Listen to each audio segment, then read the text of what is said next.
They showed up pretending to be cops, barking threats and waving fake warrants.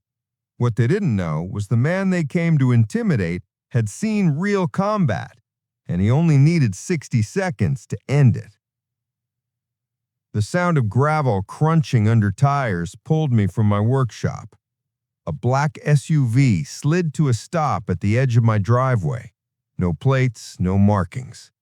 3 men stepped out in cheap tactical gear. "Sir, we're here on behalf of the HOA Enforcement Division," one said, flashing a fake-looking badge. I wiped the grease from my hands. "You boys want to try that again?" The leader smirked. "You violated Property Code 14B. Step aside so we can inspect your premises." I could smell it. Arrogance, tension, fear beneath the bravado. These weren't cops. These were amateurs playing soldier. I'd met their kind before, in a different desert, with real weapons. "Tell you what," I said, calm as glass. "You've got 60 seconds to leave my property." He laughed. "Or what?" I smiled. "Or we go tactical." The moment he stepped forward, I moved. Training took over. Fast, silent, decisive. One sweep sent his rifle clattering into the dirt. The second man reached for his sidearm, a plastic prop, and hit the ground before he could blink.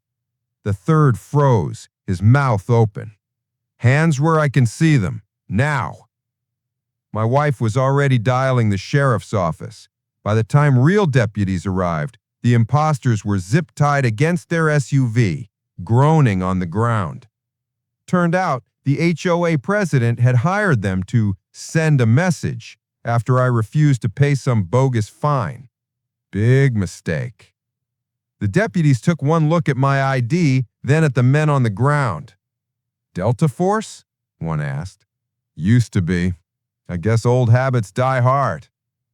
When the HOA president came running up the road screaming that it was a misunderstanding, I just looked at him and said, "Next time you want to intimidate someone, make sure it's not a man who's fought for the freedom you're abusing." I am Liam, and trust me, the next HOA story is even worse. Subscribe now.